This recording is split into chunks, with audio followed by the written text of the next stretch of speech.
श्रीमद् करुणा सागर महाराज की जय। कैवल धाम की जय। श्री अविचल जी महाराज की जय। श्री धर्म प्रियदास जी महाराज की जय।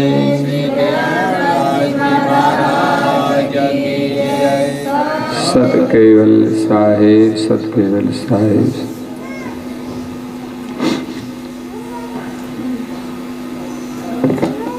अहो जीव तुम जुगन जुगन के,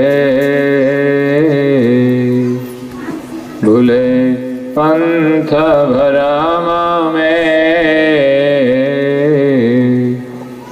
छल कृतवन के दंभ कपट में, क्यों फंस रहे शर्म में।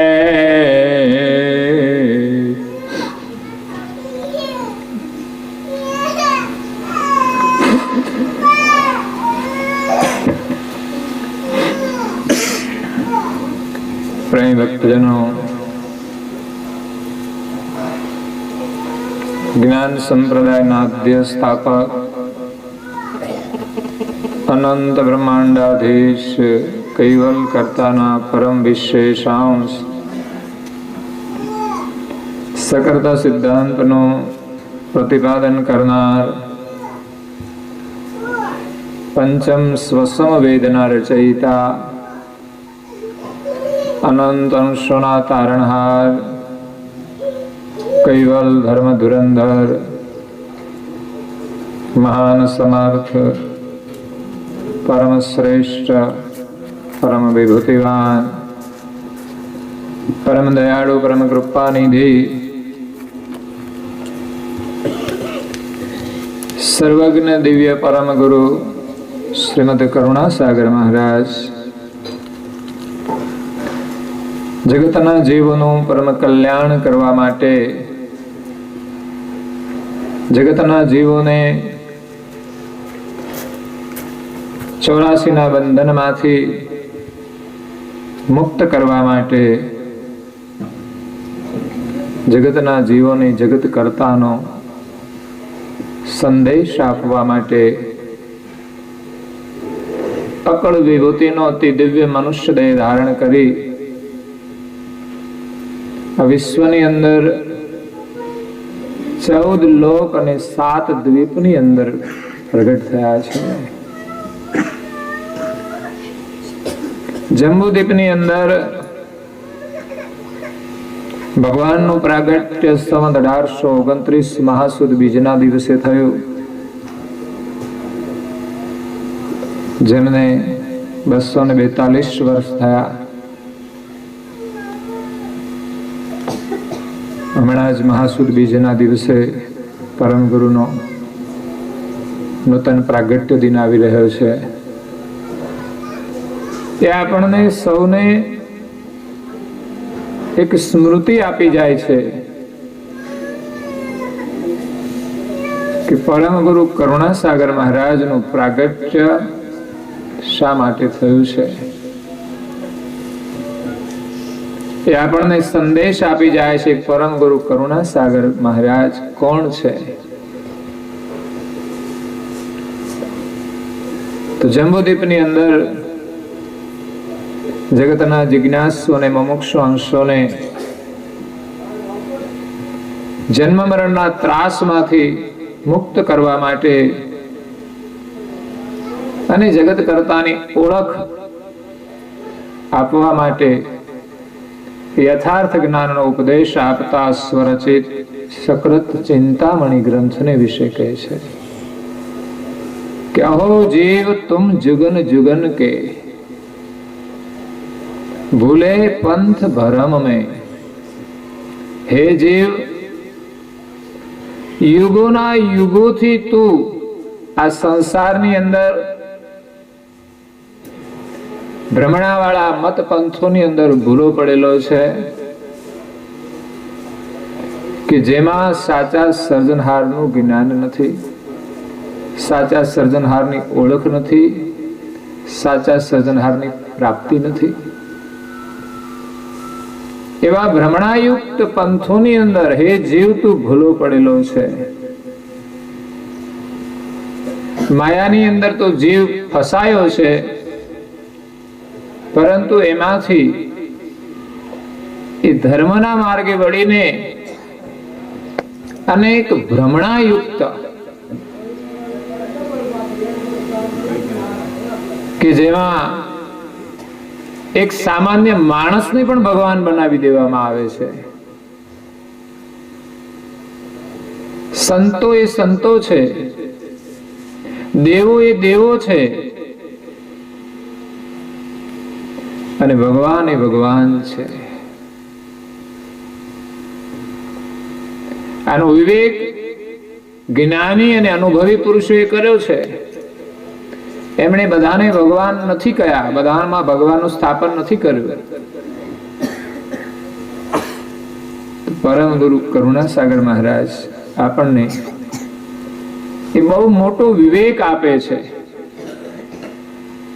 પતિપદ પરમ ગુરુ એકમેક, સમજે જે સંત એ મોટો વિવેક. પરમ ગુરુ કરુણાસાગર ભગવાન અને કૈવલ પદ અને કૈવલ કરતા આ ત્રણેય અભિન્ન છે. આ વસ્તુ આ જગતમાં જે સમજે એ જ મોટામાં મોટો વિવેક છે. જો કે લોકો માયાના માર્ગેથી, પ્રપંચના માર્ગેથી, ધર્મના માર્ગે વળે એ પણ એક વિવેક છે. એ રીતે અનેક ધર્મો દ્વારા જે કાર્ય થઈ રહ્યું છે એ સરાહનીય છે. દિવ્ય પરમ ગુરુએ આગળ ચાલતા દરેક ધર્મોનો આદર પણ કર્યો છે.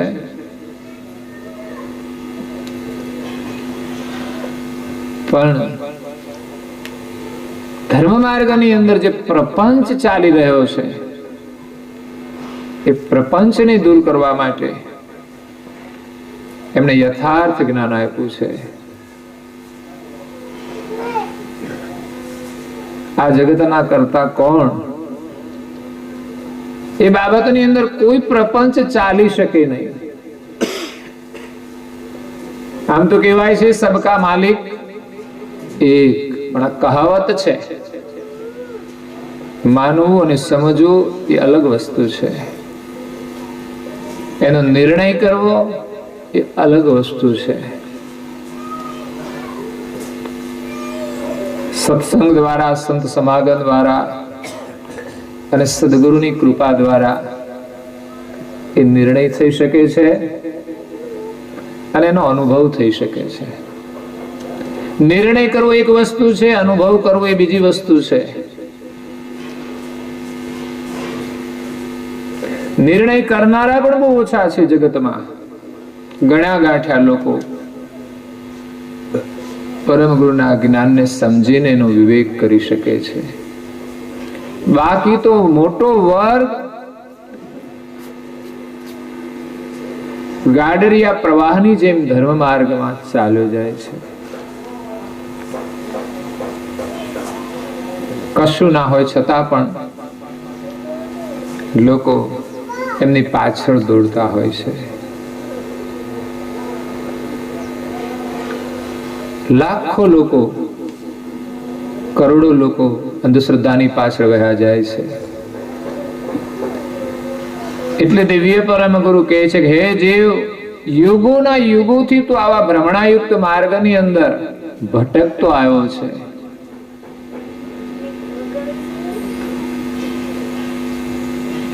ભૂલે પંથ ભરમ મેં, યુગોના યુગોથી, વર્ષો નહીં પણ યુગોથી. પણ આપણે તો બહુ વિચારતા નથી કે આ યુગ કેવડો, કેટલા સમયથી આપણે આ સંસારમાં ભટકતા આવ્યા છીએ અને આપણને અમૂલ્ય માનવ દેહ મળ્યો છે, તો આપણે શું કરવું જોઈએ? અને સત્સંગને આપણે ધ્યાનથી શ્રવણ કરવો જોઈએ. આપણે તો સાંભળીએ છીએ, પણ અહીંથી ઉઠી ગયા પછી એની બહુ અસર નથી રહેતી. એટલી ગંભીરતાથી આપણે નથી શ્રવણ કરતા. મૃત્યુ જેવો પ્રસંગ એ કોઈ સાધારણ પ્રસંગ નથી. પછી કોઈનું પણ મૃત્યુ હોય, આપણને તો આપણા પરિવારમાં જ્યારે આવે ત્યારે જ વધારે દુઃખદ લાગે છે.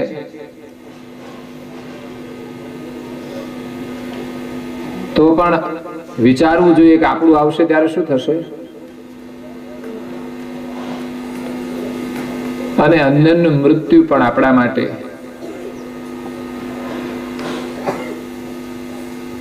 ગંભીરતાથી વિચારવા જેવું છે.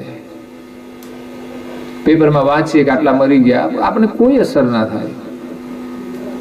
આ કઈ નવી વાત થોડી છે. પણ મૃત્યુ એ બહુ જ મોટો સંકેત છે.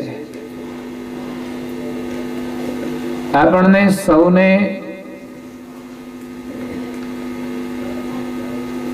અજ્ઞાન રૂપી નિંદ્રામાંથી જગાડનારો સંકેત છે કે હે જીવ, આ મૃત્યુ એક દિવસ આવશે.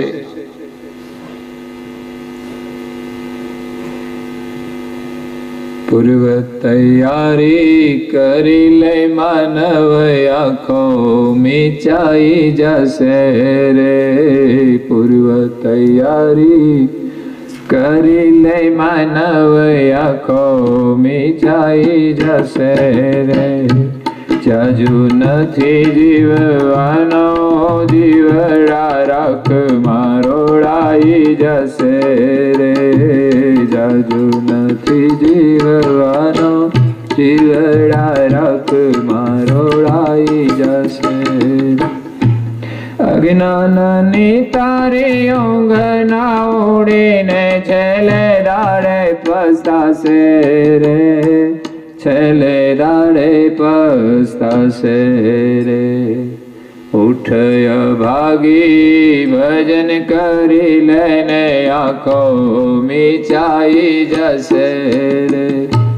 પૂર્વ તૈયારી કરી લે માનવ, આંખો મીચાઈ જશે રે. પૂર્વ તૈયારી કરી લે માનવ, આંખો મીચાઈ જશે. બધાને આપણી પૂર્વ તૈયારી કરીએ છીએ. કઈ પણ કામ હોય આપણે અગાઉથી તૈયારી કરીએ છીએ. જમવાનું હોય તો અગાઉથી તૈયારી, સુવાનું હોય તો અગાઉથી તૈયારી, કંઈક જવાનું છે તો અગાઉથી તૈયારી, લગ્ન છે તો અગાઉથી, અને મરણ છે તો કોઈ તૈયારી નહીં. મરણ આવશે. થાય છે કોઈ કોઈને લોકોને કે ભાઈ મરણ આવતા પહેલા આપણે જીવનમાં કંઈક કરી લેવું જોઈએ. પણ સરસ ભજન દ્વારા આપણને સંદેશ આપ્યો છે કે હે માનવ, તું કંઈક એવી તૈયારી કરી લે કે મૃત્યુથી બચી જવાય. એક દિવસ આંખું મીચાઈ જશે ત્યારે બધું જ છોડી દેવું પડશે. સંસાર એ સ્વપ્ન બની જશે.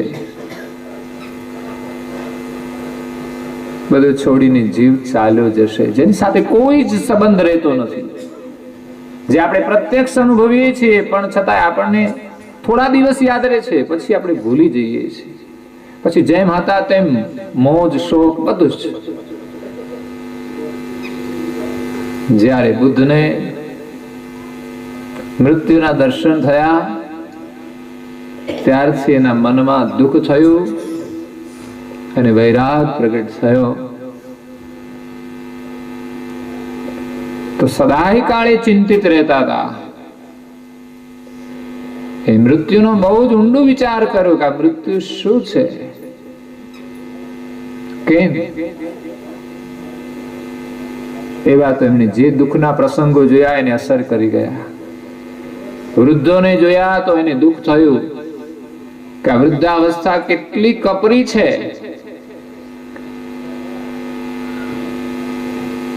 કોઈ રોગીને જોયો તો એને દુઃખ થયું કે રોગીની સ્થિતિ કેટલી દયનીય છે. અને એક યોગીને જોયા અને આનંદ થયો કે આ યોગીની મસ્તી પણ કેવી છે. અને યોગી પાસેથી એની મસ્તીમાંથી એનો સંદેશ લઈને એને યોગનો માર્ગ સ્વીકાર્યો. રાજનો માર્ગ છોડીને યોગના માર્ગે ચાલે છે. કુટુંબ પરિવારનો અભાવ નથી. બુદ્ધ જાય છે એમને પરિવાર પ્રત્યે સ્નેહ છે. મહાપુરુષે લખ્યું છે કે ભાઈ આ કુટુંબ પરિવાર આ બધી માયા છે. માયા છે એનો મતલબ અભાવ નથી. કર્તવ્ય ધર્મથી વિમુખ થવાનું નથી, પણ એક સત્યની શોધ માટે બુદ્ધ જાય છે અને પુનઃ વાપસ પણ આવે છે. શોધ કરીને પરિવાર પ્રત્યેનું સ્નેહ એમના માટે હોય છે જ, પણ સ્વરૂપ એનું બદલાઈ ગયું છે. એનો શરીરનો સ્નેહ નથી, પણ આત્મા સાથેનું સ્નેહ છે. એમ આપણા પરિવારમાં દરેક સભ્યો પ્રત્યેનો આપણો આત્મભાવ બને. નહીં તો સ્વાર્થ માટે સ્નેહ રાખીએ છીએ ત્યારે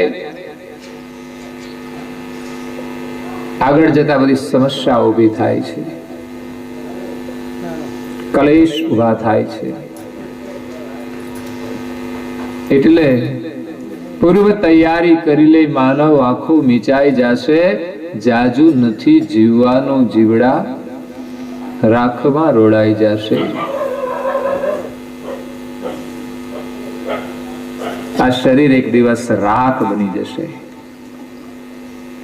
જેનું કેટલું બધું મમત્વ છે આપણને, સારું દેખાડવા માટે, સારા કપડા પહેરાવા માટે, ગમે તેટલા કિંમતી વસ્ત્રો પહેરશો તો પણ એક દિવસ તો રાખ થવાની છે. એની મર્યાદાઓ આવશ્યક છે, પણ બહુ કિંમતી કપડા પહેરવાથી જીવન કિંમતી નથી બનતું. ભલે ને સાદા વસ્ત્ર પહેર્યા હોય, ન મળે અને ઓછા વસ્ત્ર પહેરે બરાબર છે, પણ જેની પાસે ભરપૂર વસ્ત્ર છે અને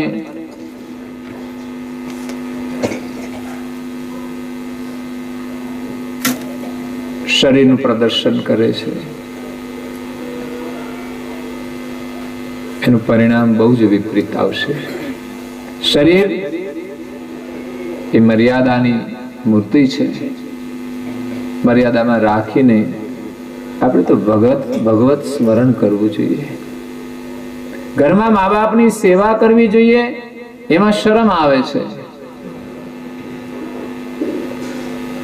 અને મોજ શોખની પાછળ કેટલી બધી વેઠ કરતા હોય છે, કેટલા બધા પૈસા પણ ખર્ચતા હોય છે. એટલે જીવનનો સાચો આનંદ પરિવારની અંદર પ્રેમમાં છે, સેવામાં છે, ભગવત સ્મરણમાં છે. તો એવી પણ કંઈક કમાણી કરી લઈએ કે આપણું જીવન સફળ થઈ જાય. અજ્ઞાનની તારી ઊંઘ ઉડીને છેલ્લી દાડે પસ્તાશે. જ્યારે મોત નજીક આવશે ત્યારે પસ્તાવાનો કોઈ પાર નહીં રહે. જેના માટે આપણે જીવા એમણે જ આપણને દગો કર્યો. કોઈ વસ્તુ આપણને સાથ નથી આપતી.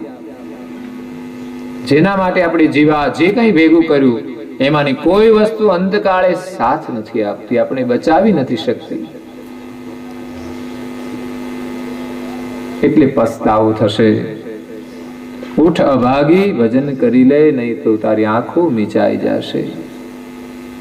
સાંજે તો સૂઈએ ત્યારે મીચાય છે, સવારે જાગીએ ત્યારે ઉઘડે છે, પણ એક દિવસ એવી મીચાઈ જશે કે ફરી ઉગડશે નહીં. સંસાર સુખની સોદાબાજીમાં સી રીતે સુખી થશે રે, સી રીતે સુખી થશે.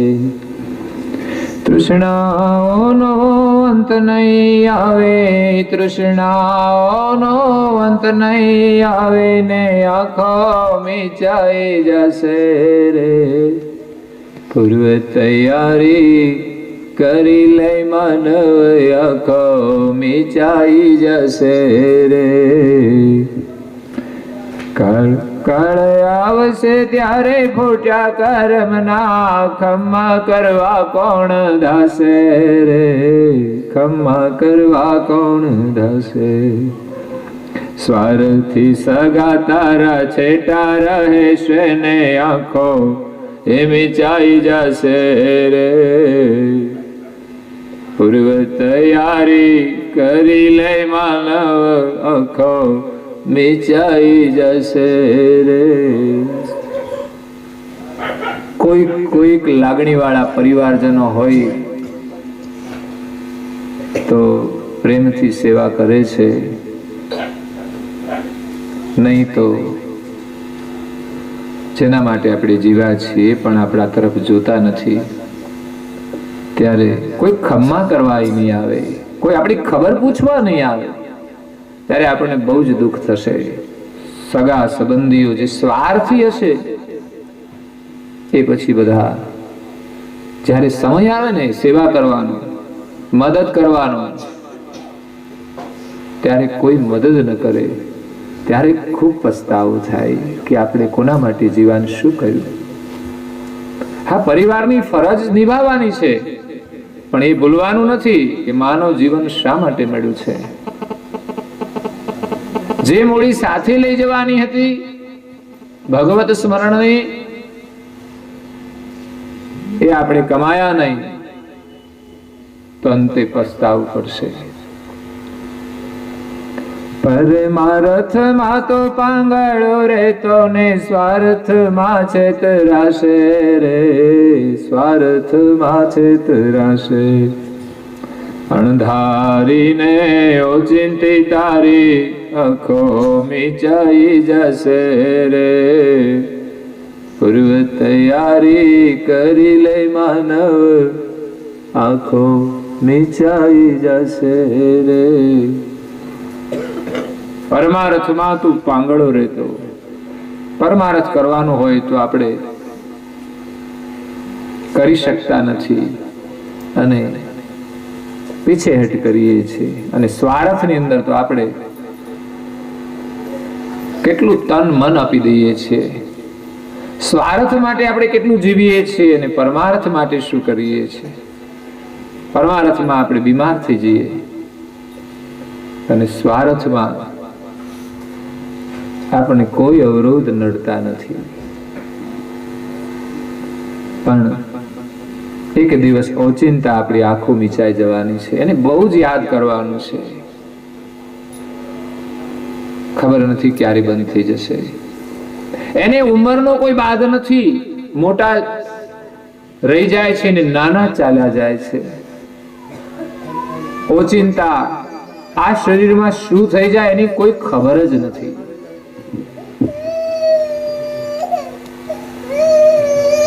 પરાયું આગો પાછો કરવામાં પોતાનું ભેળાઈ જશે રે, પોતાનું ભેળાઈ જશે. હે તુલસી કૈવલ્યનું ભજન કરી લેને આંખો મીચાઈ જશે રે. તુલસી કૈવલ્યનું ભજન કરી લે, આંખો મીચાઈ જશે રે. પૂર્વ તૈયારી કરી લે માનવ, આંખો મીચાઈ જશે રે. પરાયું આઘું પાછું કરવામાં આપણે નિજનો વિચાર નથી કરતા અને બીજાની ખોટી ચિંતાઓ કરીએ છીએ. આઘું પાછું કરવામાં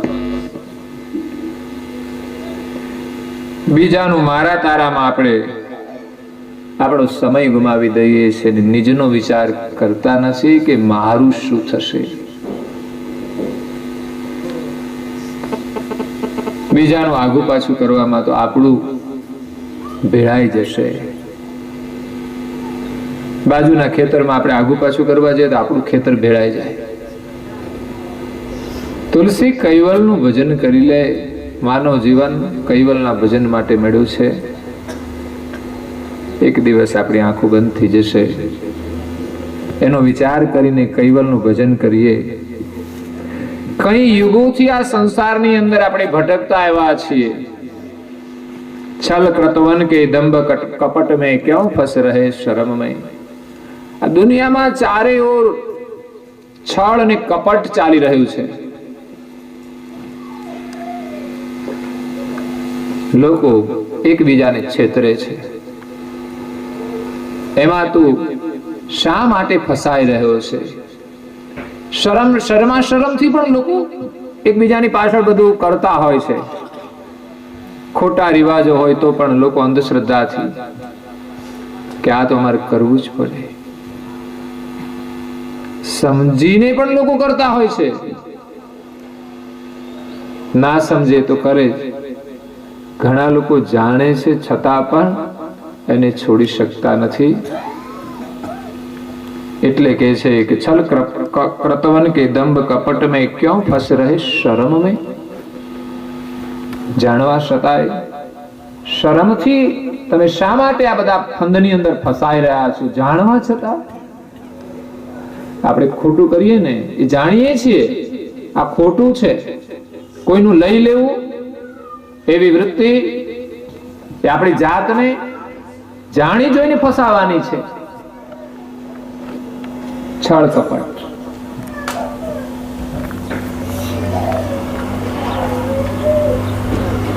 સંપત્તિ માટે નથી જીવવાનું. સાહેબી માટે નથી જીવવાનું. કોઈના હકનું આપણે લેવાનું નથી. છલ કપટ કરીને લઈને આપણે શું કરવાનું? છળ કપટ. કોઈ પણ કાર્યની અંદર છળ કપટ આપણે કરીએ જાણી જોઈને, જાણવા છતાં.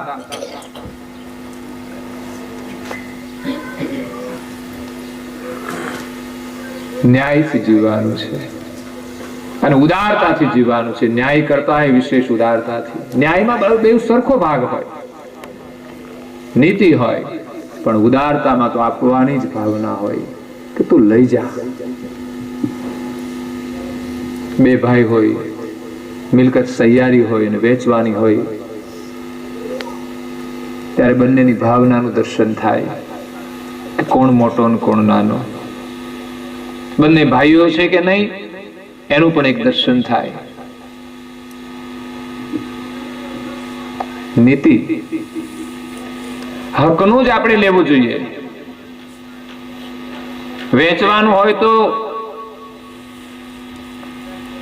મોટાને જવાબદારી આપે કે વેચે બરાબર, તો એમને ધ્યાન રાખવું પડે કે કઈ નાનાને ઓછું ના જાય.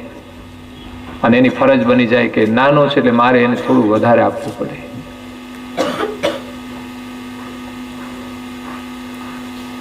જો કઈ એમાં ભેદ આવી જાય તો મોટું બંધન ઊભું થઈ જાય. કર્મ બંધન. આપણે ડગલે ને પગલે કર્મ કરીએ છીએ તો માલિકને પામવા હશે તો કર્મ ઉપર ધ્યાન આપવું પડશે. જાણકારી હોવા છતાંય, માલિકની વાતો કરતા હોવા છતાંય આ જાળમાંથી છૂટી શકાશે નહીં. કર્મની જાળમાંથી છૂટવું બહુ મુશ્કેલ છે. નીતિની વાત આવે ત્યારે આપણે બધા જ કમાઈએ છીએ, એમાં સહેજ પણ અણહકનું આવી ગયું સમજવાનું એ હકની રોટલી નથી. આપણી બુદ્ધિ ભ્રષ્ટ થઈ જાય. આપણે પરમાર્થનો વિચાર ન આવે એની પાછળનું કારણ, સત્સંગની અસર ન થાય એની પાછળનું કારણ આપણી બુદ્ધિ ભ્રષ્ટ થઈ ગઈ છે. ભ્રષ્ટનું અન્ન ખાઈને મફતનું કોઈનું ખાવાની વૃત્તિ, કોઈનું લઈ લેવાની વૃત્તિ, બાજુના ખેતરમાંથી એક છોડ પણ આપણાથી નહીં ઉપાડી શકાય. આ બાળપણમાં કઈ ખેલ કર્યો વસ્તુ અલગ છે કે કોઈના ખેતરમાંથી ચણા લઈને ભાગી ગયા હોઈએ, કોઈના ખેતરમાંથી માંડવી ઉપાડી લીધી હોય, પણ અધિકાર નથી.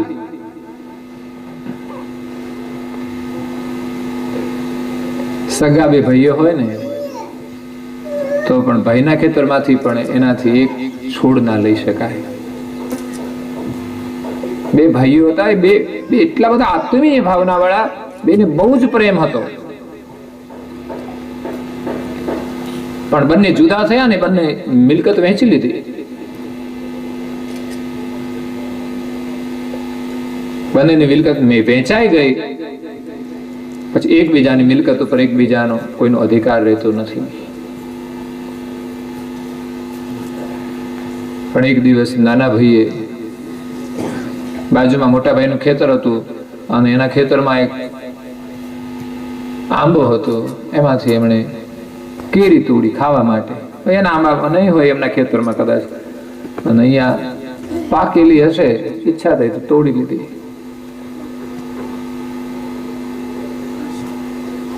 મોટા ભાઈને ખબર પડી કે નાના ભાઈએ મારા બગીચામાંથી કેરી લીધી છે. કઈ વાંધો નહીં, નાનો ભાઈ છે ને, કેરી લીધી તો શું થઈ ગયું? પણ એમને એને ધર્મનો પાઠ શીખવવો છે, એમની લાગણી છે નાના ભાઈ પ્રત્યે. એટલે કહ્યું કે ભાઈ તારી મિલકત અને મારી મિલકત જુદી છે,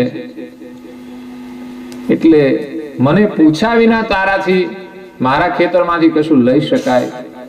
તારે લેવી હોય તો મને પૂછીને જેટલી જોઈએ એટલી લઈ લે, પણ પૂછ્યા વિના લેવું એને શું કહેવાય? નાનો ભાઈ કે એને ચોરી કહેવાય. આધ્યાત્મિક વ્યાખ્યાની આ વાત છે.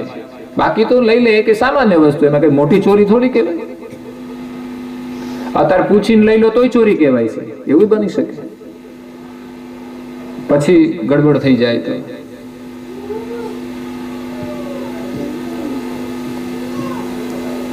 તો કે ચોરી કહેવાય. મોટા ભાઈએ કહ્યું કે એ ચોરીનો દંડ શું? આમ તો આધ્યાત્મિક વ્યાખ્યા પ્રમાણે જે હાથે ચોરી કરી હોય હાથ જ કાપી નાખવાના, આ દંડ છે. આવી બધી વાતો લખવામાં આવી હોય છે કે આ પ્રકારે કર્મ કરીએ તો આવું ફળ મળે, કે આપણે કોઈને આપણા હાથે કોઈ ચોરી કરી હોય તો કદાચ આપણા હાથ પણ કપાઈ જાય. તો એની શિક્ષા કરવા માટે રાજા પાસે મોકલ્યો. રાજાને કહ્યું કે મને તમે દંડ આપો. કેમ? તો કે મેં પૂછ્યા વિના મારા ભાઈના ખેતરમાંથી કેરી તોડી છે, અને જે હાથે કેરી લીધી છે એ હાથ જ મારા કાપી નાખવાના. તો નિયમ અનુસાર, નીતિ અનુસાર રાજા દ્વારા એના હાથ કે છે કપાવી નાખ્યા. મોટો ભાઈ ને દુઃખ પણ થાય, ઓલા મોટા ભાઈને દુઃખ પણ થાય છે અને એને ખુશી પણ થાય છે. નાના ભાઈના હાથ કપાઈ ગયા એટલે ઘણા લોકો ખુશ થતા હોય છે. નાના ભાઈનું ખોટું થાય ને કે મોટા ભાઈનું હોય, એકબીજાનું ખરાબ થાય તો લોકો ખુશ થતા હોય છે. અહીંયા મોટા ભાઈને દુઃખ પણ થાય છે કે મારા નાના ભાઈના હાથ કપાઈ ગયા છે, અને બીજી બાજુ એને ખુશી પણ થાય છે કે મારા ભાઈને ધર્મનો પાઠ શીખવ્યો છે, કે આવી નાનકડી પણ ભૂલ ક્યારેય ન કરે. એની ખુશી છે. બીજા દિવસે સવારે એ બંને ભાઈના પિતાનું શ્રાદ્ધ હતું, તર્પણ કરવાનું હતું. તો નાના ભાઈને કહ્યું કે તમારે શ્રાદ્ધ કરવાનું છે, તર્પણ કરવા જવાનું છે. નાનો ભાઈ બોલ્યો નહીં કે મારે હાથ નથી ને કેવી રીતે તર્પણ કરવાનું, પણ એ બોલતો નથી, છતાં સ્વીકારીને જાય છે નદીએ. એમ કે છે નદીમાંથી જળ લેવા જાય છે. ત્યારે એના હાથ પુનઃ આવી પણ જાય છે. આવી ઘટનાઓ બની શકે છે. આ કુદરતી શક્તિ છે. આ પ્રમાણિકતાનું ફળ હોય છે. નાના ભાઈની પણ પ્રમાણિકતા હતી કે એમણે ગુનો સ્વીકાર્યો, એમણે શિક્ષા સ્વીકારી, પોતાની જાતે નક્કી કરી, કોઈ ફરિયાદ નથી. બાકી આપણી વાત કરે ખોટી તો આપણે સામે ફરિયાદ કરવી પડે. એટલે સંસારની અંદર દંભ કપટના માર્ગમાં આપણે બધા ફસાઈ ગયા છે એવા, અને ધર્મ માર્ગની અંદર પણ એ દંભ કપટ ચાલી રહ્યું છે. જાણવા છતાં પણ આપણે એને છોડતા નથી અને સત્યમાં પ્રવેશ નથી કરી શકતા. ધર્મ માર્ગમાં સત્યાસત્યનો વિવેક કરવાનો છે. કોઈ પણ ધર્મને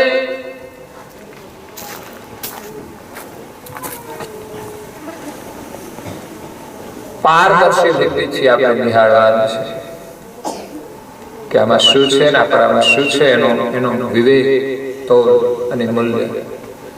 કોઈ પણ ધર્મની અંદર જે કઈ સત્ય વસ્તુ હોય એ આપણે સ્વીકારવાની છે. દરેક ધર્મ જે ભિન્ન ભિન્ન મનાય છે, પણ હકીકતમાં દરેકની અંદર જે સત્ય છે એ જ એક ધર્મ છે બધા.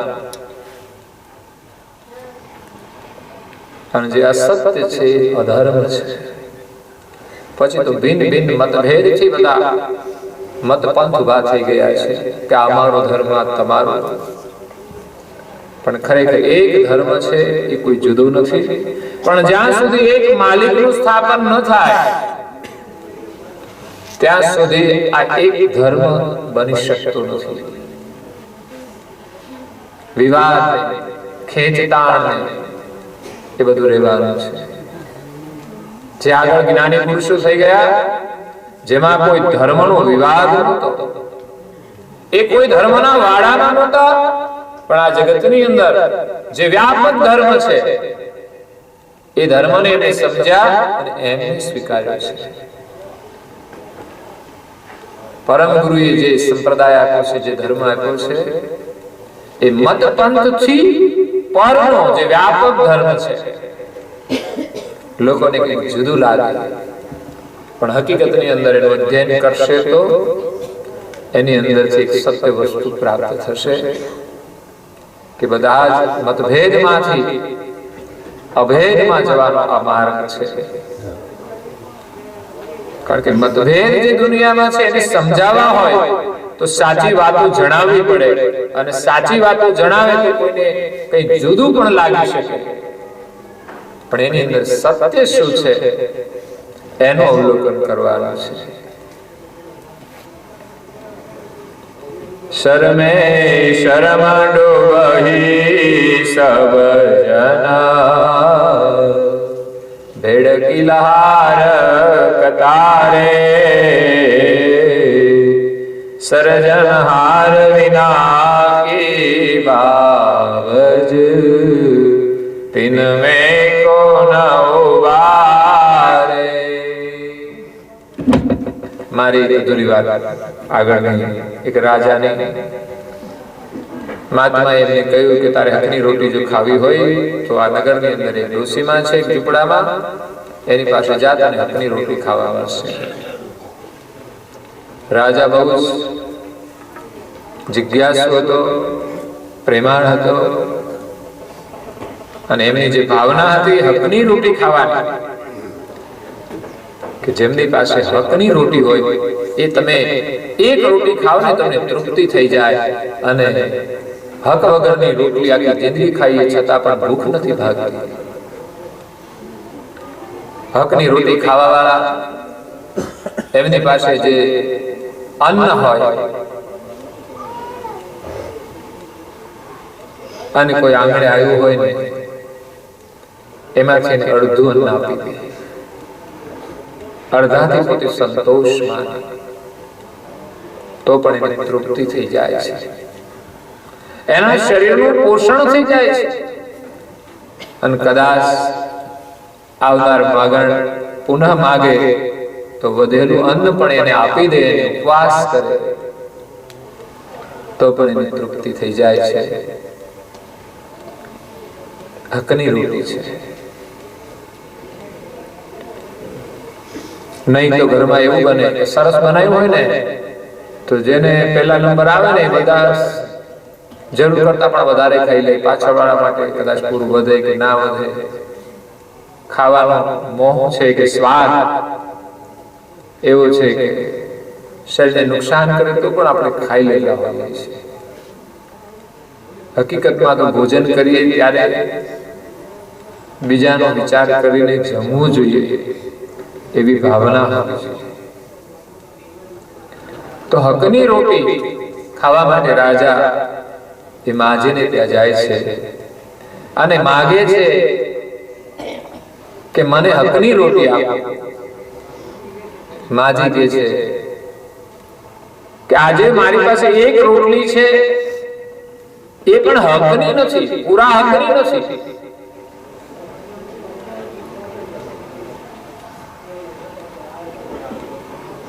પૂરા હકની નથી. હકની છે પણ પૂરા હકની નથી. એટલો પાછો ભેદ આવ્યો. હકની અંદર પણ ભેદ. રાજાને કઈ સમજ ના પડી. એટલે માજીએ એની સ્પષ્ટતા કરી કે આજે હું જ્યારે રોટલી બનાવતી હતી એની પાસે એક રોટલીનો સામાન હતો અને અંધારું થઈ ગયું કે મારે દીવો કરવાનો હતો. દીવાના અજવાળે રોટલી બનાવું, પણ રસ્તામાંથી કંઈક એવી સવારી નીકળી કે જેમના પાસે મસાલો હતો. જેમ આજે લગ્નના બેન્ડ વાજા નીકળે તો સાથે કેટલી બધી મસાલા હોય છે. અજવાળાની તો કોઈ જરૂર જ નથી હોતી, પણ છતાં પ્રદર્શન માટે. એટલે કે એ લોકો ત્યાંથી નીકળ્યા અને મસાલ લઈને જતા હતા અને એના અજવાળે મેં આ રોટલી બનાવી છે.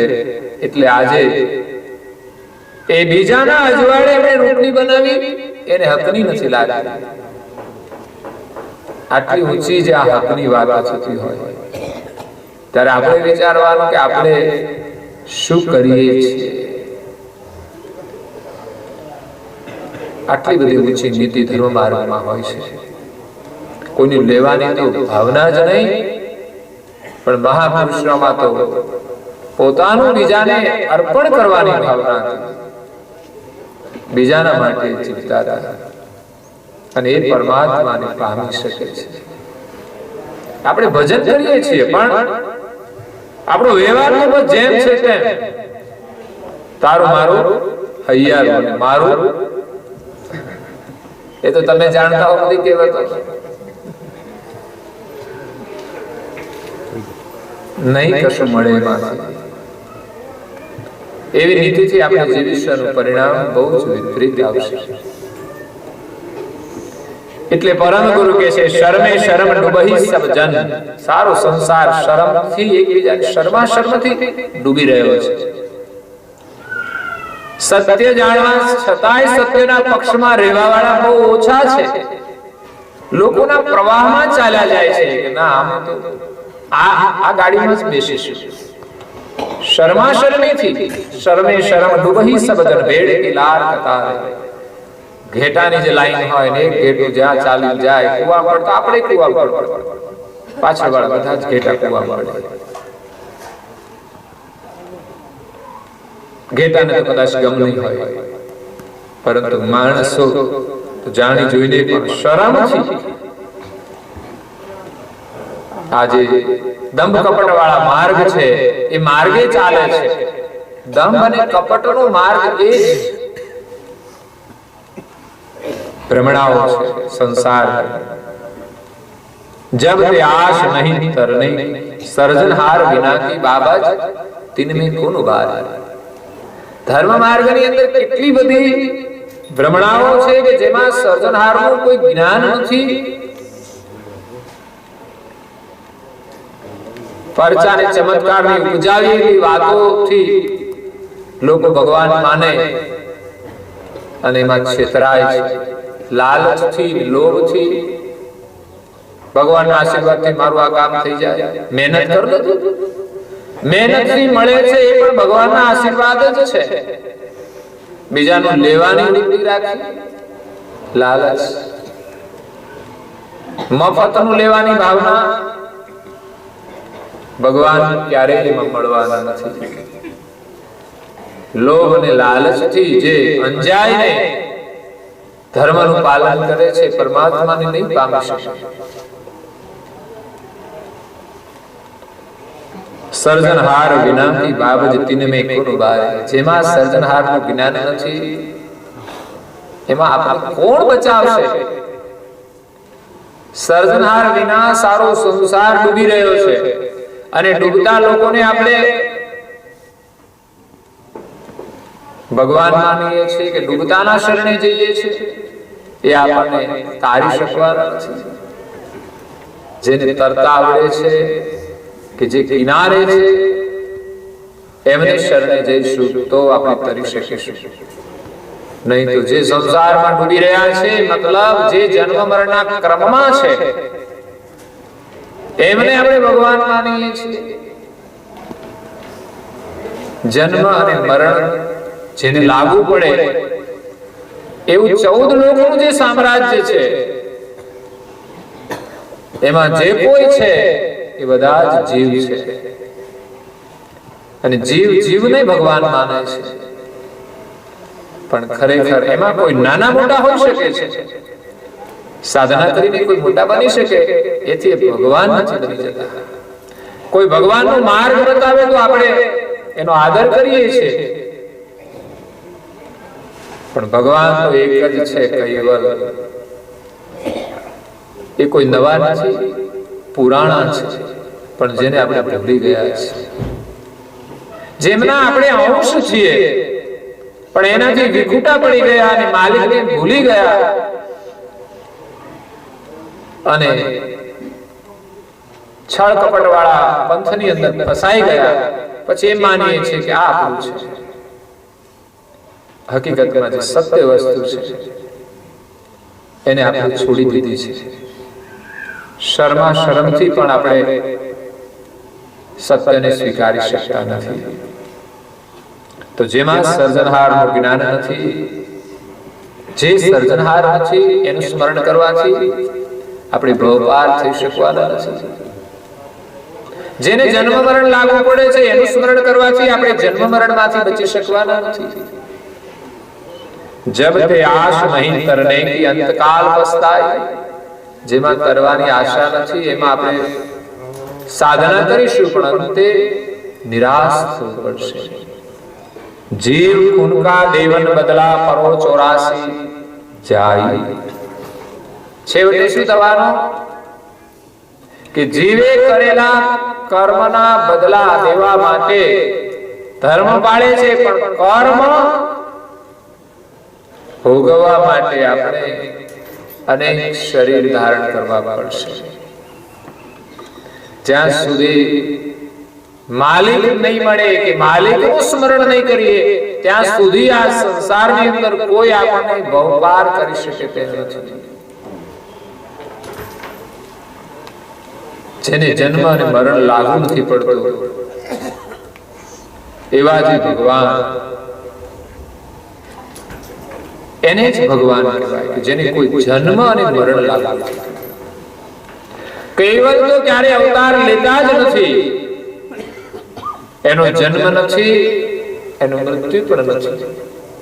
અને પરમ ગુરુ કરુણા સાગર ભગવાનનું જે દ્વૈત સ્વરૂપ એ પણ ક્યારેય જન્મ લેતા નથી. આ જગતની અંદર જેમણે પણ જન્મ લીધો છે એ સર્જનહાર નથી. દેવતાઓએ અવતાર લીધા છે, દેવ છે, આદરણીય છે. સંત મહાપુરુષો છે જેને સાધના કરીને સંત ગતિ પ્રાપ્ત કરી છે. ભગવાન તુલ્ય સમજો, પણ ભગવાન કોણ છે એનો તો વિવેક કરવો પડશે. નહીં તો દુનિયામાં કેટલાય ભગવાન થઈ જશે. આજે પણ ભગવાન થઈને પૂજાય છે લોકો, અને કેટલોય ભીતરમાં પ્રપંચ હોય છે, અને રાજ સત્તાથી એ પ્રપંચને ઢાંકી દેવામાં આવતો હોય છે. એટલા બધા એ ચાલાક હોય છે, કેટલો બધો પ્રપંચ ચાલતો હોય છે દરબારમાં, લાખો લોકો એને માનવા વાળા હોય છે, અને રાજ સત્તાથી એને કેટલો બધો ઢાંકી દેવામાં આવે છે. પણ અધર્મ છે ક્યારે લાંબુ ચાલતો નથી. ગમે ત્યારે પણ એનું ભાંડું જ્યારે ફૂટે ત્યારે બદનામી થતી હોય છે. અને ઘણીવાર તો પર્દાફાશ થયા પછી પણ લોકો માનનારા હોય છે. એટલે પરમ ગુરુ આપણને આ દુનિયાના પ્રપંચ માર્ગમાંથી છોડાવીને સત્યના માર્ગે ચાલવાનો દેશ આપે છે, કે આપણે જે કંઈ કર્મ કરીશું એનું ફળ ભોગવવા માટે પરિણામ શું છે? 84 માં જવું પડશે. 84 કે જન્મ મરણ में युगन युगन वही जाए, ऐसी कष्ट सहो पण हमसे मिलो नहीं क्यों आए. દિવ્ય પરમ ગુરુ કરુણાના સાગર, દયાના સાગર, કેટલી કરુણા ભાવથી આપણને ઉપદેશ આપે છે કે 84 की जन्म मरण में युगन युगन वही જાય. કર્મનું ફળ ભોગવવા માટે આ 84 ની અંદર જઈશું તો યુગોના યુગો વહી જશે. ત્યાં સુધી આપણે કષ્ટ સહન કરવાનું છે. આ જીવ મનુષ્ય જીવનમાં થોડા સમય માટે સામાન્ય વસ્તુઓ માટે જે કર્મ કરે છે જેને જરૂર પણ નથી હોતી,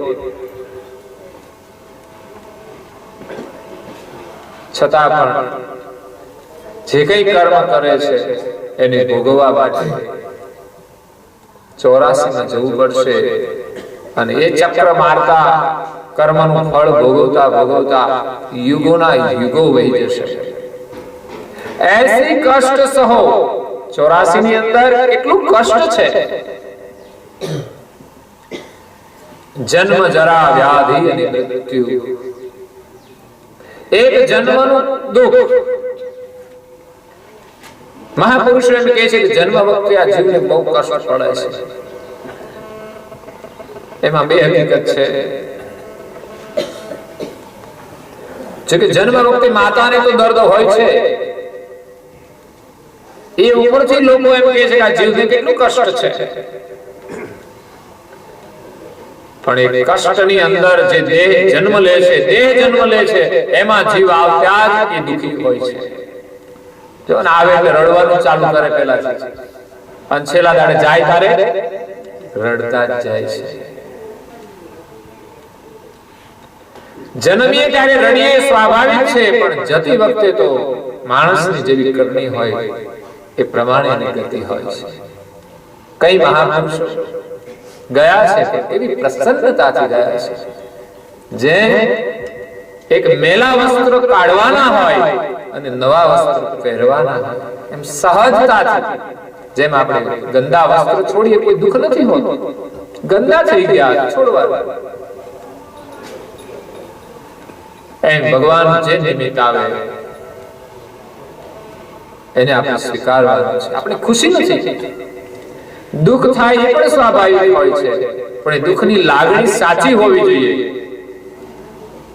એવું નહીં કે અઠવાડિયું આપણે આમ દુઃખી રહીએ પછી પાછા ધીમે ધીમે વિસરી જઈએ. દુઃખનું કોઈ નાટક નથી હોતું. દુઃખ એ દુઃખ છે. લાગણી હોય તો દુઃખ થાય, સ્વાભાવિક છે. પણ એ દુઃખ માટે આપણે કંઈક વિચારવું જોઈએ. એમના પ્રત્યેની લાગણી પ્રમાણે આપણે કંઈક સત્કર્મ કરીએ અને સાધના કરીએ. કોઈના મૃત્યુથી આપણને બોધ ન મળે, પણ પરિવારમાં જ્યારે થાય ને ત્યારે તો આપણને એમ થવું જોઈએ કે આપણે કંઈક કરીએ, આપણા માટે કંઈક કરીએ. નહીં તો આમાં જ એક દિવસ જેની પાછળ આપણે કૂટાયા એ બધું છોડીને જવાનું છે.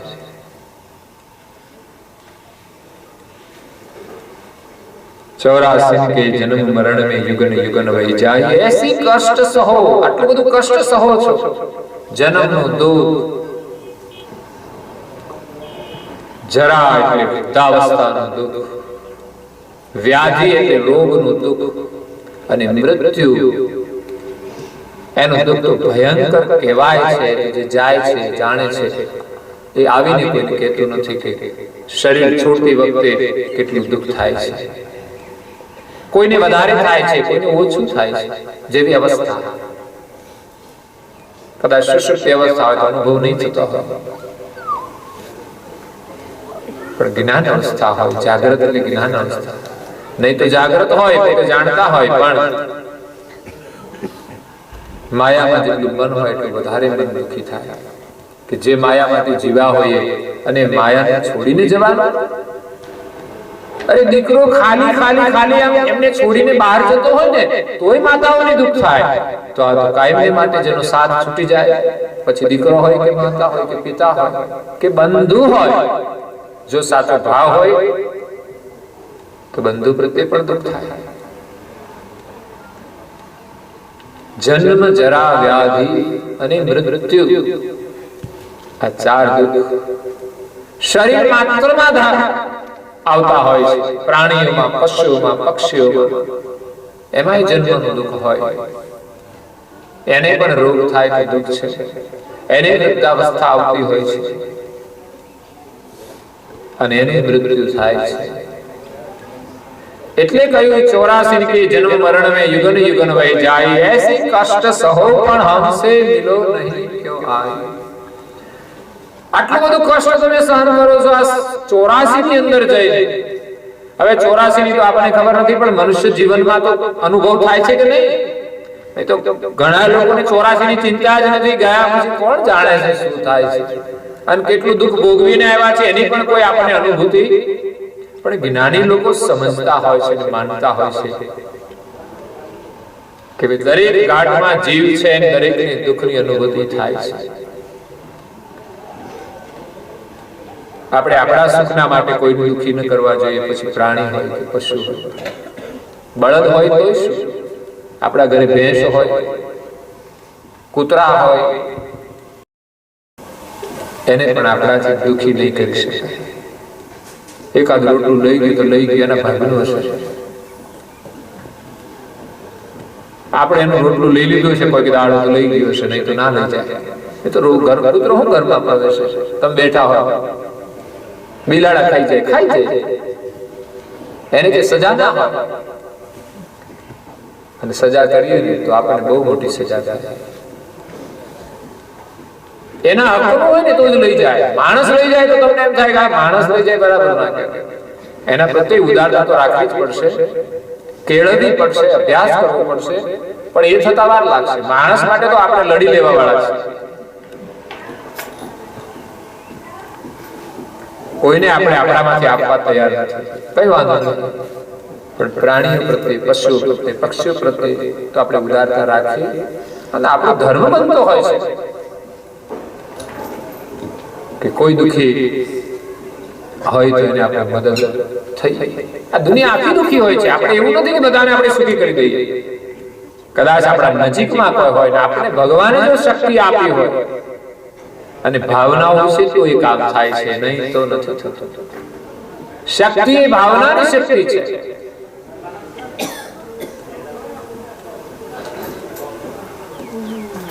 દેવીદાસ બાપાને અમરબાઈ જે સેવાઓ કરી છે એની પાસે ક્યાં ખજાનો છે સાહેબ. આજે ઘણા ધનવાન લોકો દુખીઓની સેવા કરે છે, હોસ્પિટલોમાં સેવાઓ આપે છે, રોગીઓની સેવા કરે છે, બહુ ધન્યવાદ છે. જેમને ભગવાનને ધન આપ્યું છે અને ભગવાનના આશીર્વાદથી સેવા કાર્યમાં વાપરે છે, એના માટે ભગવાનનો ખૂબ આશીર્વાદ છે.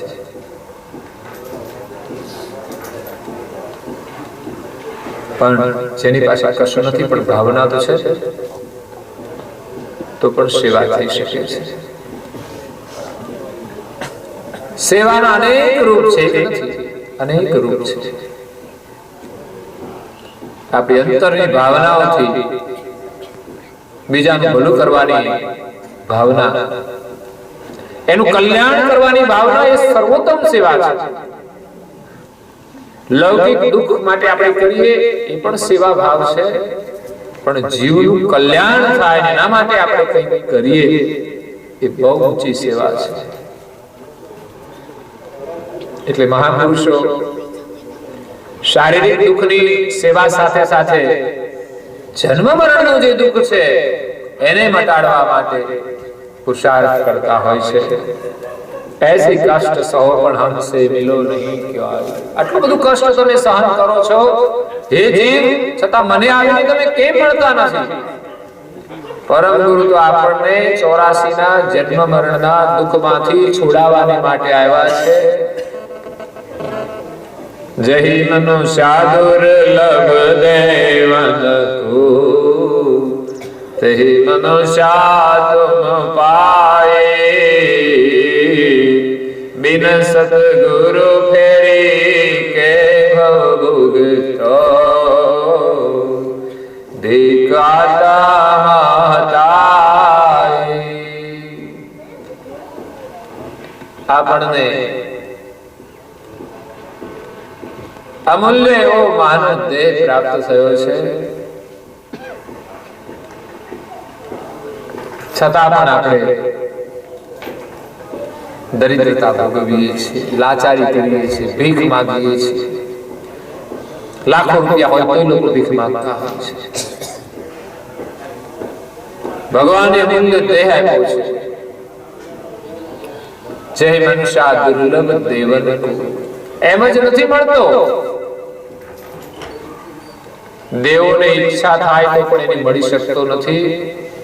એવો દુર્લભ માનવનો દેહ આપણને જે મળ્યો છે એ ભગવાનની મોટામાં મોટી કૃપા. પણ આપણે તો ફરિયાદ ભગવાને અમારે આ જોઈએ છે ને અમારે પેલું જોઈએ છે ને આ આપો તે આપો. અને તું આપે તો અમે તારું નામ લઈએ, નહીં તો તારી હાથે કોઈ વ્યવહાર નહીં. અને કાં તો આપણું કામ થઈ જાય પૂરું, આપણો હિસાબ પૂરો થઈ ગયો. એટલા તો આપણે સ્વાર્થી છીએ. પણ ભલે આપણે સ્વાર્થથી ભગવાનનું નામ લઈએ, પણ પછી ભૂલીએ નહીં કે ભગવાને જો આપણું કામ કર્યું જ છે તો ત્યારે ભૂલવા ના જોઈએ. અને વગર કહીએ આપણું કામ થઈ જાય અને એમાંથી આપણી ભાવના જાગે, સદબુદ્ધિ આવે તો આપણું કલ્યાણ થઈ જાય. ભગવાનનું સ્મરણ કરતા કરતા તો એવો અમૂલ્ય માનવ દેહ મળ્યો છે. મનુષ્ય જીવનનું કેટલું બધું મહત્વ છે, છતાં પણ આપણે એનું મૂલ્ય નથી કરી શકતા કે કેટલો કિંમતી છે. જેને સંસારની તુચ્છ ચીજો મેળવવા માટે ખર્ચી નાખીએ છીએ. પારસ સમાન કયો છે, કોઈ ચિંતામણી સમાન કયો છે, કોઈ કલ્પતરુ સમાન કયો છે. બધી રીતે છે, અમૂલ્ય છે. પારસ જેમ કિંમતી છે એમાં મનુષ્ય જીવન પણ કિંમતી છે, જેના દ્વારા આ જીવ જન્મ મરણના ત્રાસમાંથી છૂટી જાય એવી અમૂલ્ય શક્તિ ભગવાને મનુષ્યને આપી છે, નહીં કે પ્રાણીને. અને છતાંય આ માનવ કેટલો અભાગી છે, અજ્ઞાની છે કે જે મનુષ્ય દેહ દ્વારા એમને જન્મ મરણમાંથી છૂટવાનું છે એને બદલે એ મનુષ્ય જીવનમાં એવા કર્મો કરે છે કે 84 ની અંદર બંધાઈ જાય છે. 84 ની અંદર ફરવાની યાત્રા જે છે એમાં એ બંધાય છે. તો મનુષ્ય જીવન આપણને મળ્યું છે જે દેવોની દુર્લભ છે. ભોગ માટે નથી મળ્યું. ભોગનું પરિણામ રોગ છે. મનુષ્ય જીવન તો યોગ માટે છે. યોગ કરવાનો મતલબ એવો નથી કે આપણે ઘરનું કામ નથી કરવાનું. ઘરનું કામ તો કરીએ છીએ, પણ એમાં મારું તારું આવે છે ને. આટલું મારે કરવાનું, આટલું તારે કરવાનું. તારા ભાગનું તું કર ને મારા ભાગનું તું કર. અરે તમારો ભાગ તો એ છે તમે જેટલું કરી શકો એટલો તમારો ભાગ છે. તમે ભલે કામ વેચી લીધા હોય કઈ વાંધો નથી. ઘરમાં 2-4 સભ્યો હોય તો કામ વેચીને કરે, પણ એકાબીજાનું કામ નહીં કરવાની ભાવના તે આગળ જતા એકબીજાને જુદા કરી દે છે. જુદા સ્વાભાવિક પણ થાય ભાઈઓ, પણ અંતરથી જુદા થઈ જાય એ જુદા પણ જે છે એ કોણ કરાવે છે? મારું તારું. તો મનુષ્ય જીવન દ્વારા આપણે આ મારા તારાની માયાજાળમાંથી છૂટવાનું છે. નહીં તો 84 માં ગયા પછી પણ એ વેરઝેરની વૃત્તિ છૂટશે નહીં. એ બદલો છે ને એકબીજાનું લેવાના છે. કોઈના પ્રત્યે આપણે જેટલો વેરઝેર રાખ્યો છે એ બીજા જન્મમાં બીજા શરીરમાં પણ એ બદલો આપણી પાસેથી લેશે. એટલે કોઈને પણ દાદાગીરી કરવામાં મજા નથી. ઘરમાં પણ બધા સભ્યોનો સમાન અધિકાર દરેકના સ્થાને. નહીં તો ઘરમાં એકાદો સિંહ હોય અને આખા ઘરને ડરાવતા હોય, ગભરાતા હોય લોકો બધા, પણ એને જ ભગવાન બકરી બનાવે અને પછી પેલા બધાને સિંહ બનાવે વારા ફરતી, કારણ કે હવે તારે આનો નાસ્તો કરવાનો છે. કુદરતનો નિયમ છે કે આપણાથી કોઈને દુઃખ ન થાય એની કાળજી. નહીં તો કુદરતના નિયમ અનુસાર આપણે સજા ભોગવવી પડશે. આ તો બેલેન્સ છે સૃષ્ટિનું. કોઈના માટે જીવવાનું છે, પોતાના માટે નહીં, સ્વાર્થ માટે નહીં, કોઈના માટે જીવવાનું. અને એ જ પોતાનું જીવન છે. એમાં જ સ્વનો અનુભવ થાય છે. બીજામાં જેવો છે એવો જ હું છું એ અનુભવ ત્યારે થશે જ્યારે આપણે એમના માટે જીવીશું. બિન સદગુરુ ફેરી કે ભવભૂખ. તો મનુષ્યનું જીવન તો મળ્યું છે, પણ સદગુરુના શરણમાં ગયા વિના અને સદગુરુની કૃપા વિના કોઈ મનુષ્ય આ 84 માંથી છૂટી શકવાનું નથી. બિન સદગુરુ ફેરી કે ભવભૂખ. તો જગતના મનુષ્યો સદગુરુના શરણમાં ગયા વિના સંસારના ભોગને ભુક્તમાન કરે છે, પણ એનું પરિણામ શું આવશે? સંસારની મજા, ભલે આપણે ખોટું નથી કરતા, પણ સંસારની મજા એ પણ એક સજા છે. અને મજા લેવામાં જ પક્ષપાત ઉભા થઈ જાય છે. આપણી મજા જે હોય ને એમાં જ ભેદભાવ ઉભા થઈ જાય છે. અને સ્વાદની આસક્તિ કઈ જન્મોએ નથી છૂટતી. પ્રયત્ન તો કરો. એક સ્વાદની આસક્તિ કેટલી એની પકડ છે. તમે કેટલાય વર્ષો ઉપવાસ કરો ને પછી જમવાનું શરૂ કરો ત્યારે ખબર પડે કે કેટલી આસક્તિ ઓછી થઈ, પુનઃ શરૂ થઈ જાય. આ નિયમ હતો ત્યાં સુધી સચવાઈ રહી. પણ આપણે તો સામે ભોજન હોય ને કોઈ નિયમ ના હોય અને ખાવાનું હોય ને એમાં આપણો સંયમ રહે. કોઈ આંગણે આવ્યો હોય એને આપણે આપીએ એટલો સંયમ રહે. ભૂખની કોઈ આસક્તિ નહીં અને સ્વાદની પણ કોઈ આસક્તિ નહીં. એ તો સદગુરુની કૃપા એનું નામ છે કે આપણને આસક્તિમાંથી છોડાવી દે.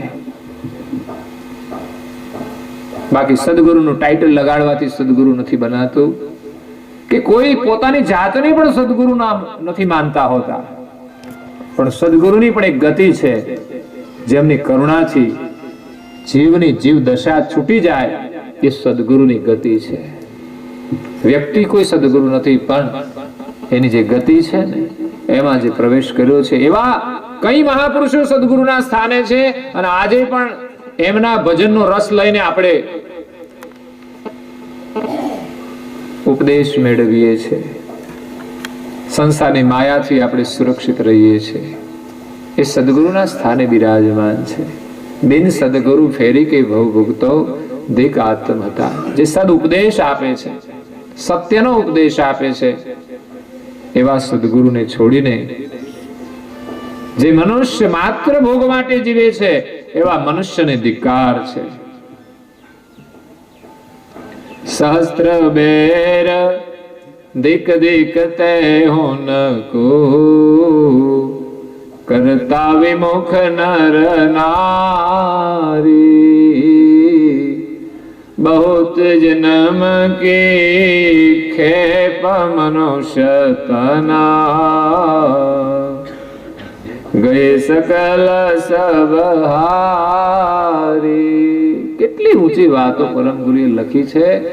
એક એક શબ્દમાં પરમ ગુરુનો જે કરુણા ભાવ છે, જેને એક માતાનું બાળક પ્રત્યે જે વાત્સલ્ય ભાવ એક એક ક્ષણે દેખાતો હોય કે માં બાળક માટે કેટલું ચિંતન ને ચિંતા કરે છે, કેટલો પ્રેમ. નાનું બાળક કોઈ જન્મ્યા પછીની જે યાત્રા માની શરૂ થાય પ્રેમની, બહુ અદભુત હોય છે, દર્શનીય હોય છે, અને ભક્તિની યાત્રા છે. માં જેમ બાળક માટે કરે ને, એમ જ માનવે અન્યના માટે કરવાનું હોય છે. પરમ ગુરુનો આપણા પ્રત્યેનો જે સ્નેહ ભાવ છે, એક માતા કરતા પણ અધિક છે. માતાનો પ્રેમ તો પ્રેમ છે, ઉદાહરણ માટે પરિપૂર્ણ છે, છતાં પણ એ લૌકિકમાં ગણાય છે. સરવાળેનું મૂલ્ય વિશેષ નથી રહેતું, પણ એ જ પ્રેમ જો પરમ ગુરુ સાથે જોડાઈ જાય અને બાળકે એ જ પ્રેમ મા પ્રત્યે રાખવાનો હોય છે, એ પણ ના ભૂલાય, એ પણ મહત્વનું છે. આપણે કોઈના બાળક કે માની અંદરથી પ્રેમનું દર્શન કરીએ કે એક માં કેટલા પ્રેમથી બાળકને મોટો કરે છે. એ માનો સ્વભાવ ગમે તેવો હોય, પણ માં તે માં છે ને બીજા વગડાના વા છે, એ ઉપમાઓ આપી છે. એનું ઋણ તો કમસે કમ પૂરું કરવું પડે. નાનો બાળક કોઈનો સ્વભાવ કેવો હોય તો માં જાણે છે, ખોળામાં બેઠો હોય ને બધું બગાડે, એવો સ્વભાવ બાળકનો છે. અને એ સ્વભાવ કે પરિસ્થિતિ માની પણ આવી શકે તો બાળકની પણ તૈયારી હોવી જોઈએ. એ ભક્તિની ભાવનાનું એક બીજ છે. આપણી ફરજમાં આવતું હોય છે, કોઈ સેવા નથી, પરમારથ નથી, પણ છતાં એક સેવાની ગણતરીમાં ગણાય છે કે દીકરો મા બાપની સેવા કરે, જેમ શ્રવણે કરી છે. અને એવા જ બાળકો ભક્તિના માર્ગે પ્રસ્થાન કરી શકે છે. એટલે સહસ્ત્ર બેર ધીક ધીક તે હોનકો, હજારો વાર ધિકાર છે એવા મનુષ્યોને જે ભગવાનથી વિમુખ છે. જે આપણે પણ ધિકારને પાત્ર છીએ કે ભગવાનની યાદ નથી આવતી. એક બાળક જો માંથી છૂટું પડે ને, એ રહી ના શકે. પણ આપણે તો એ મોજ કરીએ છીએ ભગવાનને ભૂલીને, માયાની પાછળ. જેણે ભગવાને આપણને સુખ આપ્યું અને એ સુખની અંદર આપણે એટલા બધા ડૂબી ગયા છીએ કે ભગવાનને પણ ભૂલી ગયા છીએ. યાદ કરીએ તો કેવા, કઈક મતલબ માટે, કાં તો નવરા પડીએ તોય કરીએ તો સારું કહેવાય, નહીં તો એ ના કરીએ 52 પત્તા લઈને બેસી જવાનું. નવરા બેઠા બજારે પોટલે પોટલે બધી મારી તારી વાતોમાં લોકો બેસી જતા હોય, કચરા પેટી ખાતા હોય. આ બધી આદતો કેમ પડી ગઈ છે? સત્કર્મના અભાવે, સત્સ્મરણના અભાવે. અને હજુ પણ પડી ગઈ તો પડી ગઈ છે, પણ હજુ પણ આપણે પ્રયત્ન કરીએ, તૈયારી કરીએ, સદપ્રવૃત્તિમાં મન જોડીએ અને પેલાને ભૂલવા પ્રયત્ન કરીએ. છૂટી પણ જશે, છૂટી જશે. ભગવાનમાં વિશ્વાસ જોઈએ, પ્રયત્ન જોઈએ કે મારે છોડવું છે, આ મારાથી ના કરી શકાય. આપણા માટે ધિક્કાર રૂપ છે. બહુત જન્મ કી ખેપ મનુષ્ય તન, કેટલાય જન્મોની ખેપ, 84 લાખ શરીર ધારણ કર્યા પછી આવો મૂલ્ય અવસર માનવ દેહનો મળ્યો છે. અને ગયે સકલ સબ હારી, બસ આમાં જ આપણે ગુમાવી દીધો, હારી ગયા. મનોરંજનમાં, પછી ટેલિવિઝનનું મનોરંજન હોય કે બગીચામાં ફરવા જવાનું, આ બધા મનોરંજન જ છે. સમય બરબાદ નથી કરવાનો. જેટલો સમય છે સારું અધ્યયન કરવામાં, કોઈની સેવા કરવામાં, ભગવાનની પ્રાર્થના કરવામાં આપણે જોડવાનું છે. આપણા જીવનને સફળ કરવાનું છે અને માલિકની ખોજ કરવાની છે. એક માતાથી બાળક વિખૂટું પડી જાય, એ માની ખોજ કરે, એમ આપણે ભગવાનની ખોજ કરવાની છે કે ભગવાન ક્યાં મળે. એવા કોઈ સંત મળે કે જે આપણને ભગવાનની ઓળખ કરાવે, એમની પણ શોધ. પરમ ગુરુ આગળ આમાં એ જ વિષયની વાતો આપણને સમજાવે છે. વિશેષ આપણે પછીની કથામાં શ્રવણ કરીશું. અત્યારે આપણો સમય પૂર્ણ થાય છે તો કથાને વિરામ આપીએ છીએ.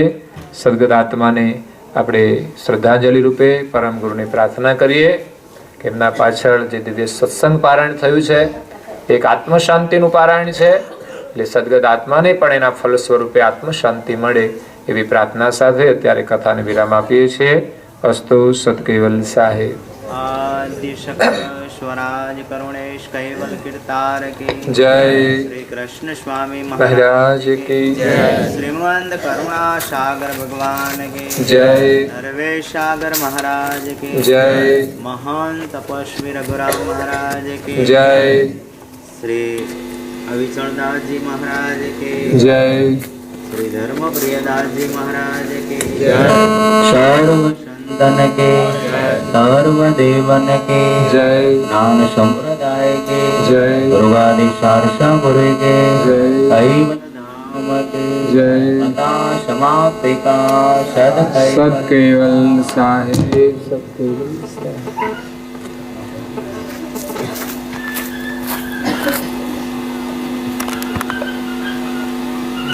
કેવલ હંસો સત કેવલ સાહેબ બોલો જો. આજુબાજુ સૌને સત કેવલ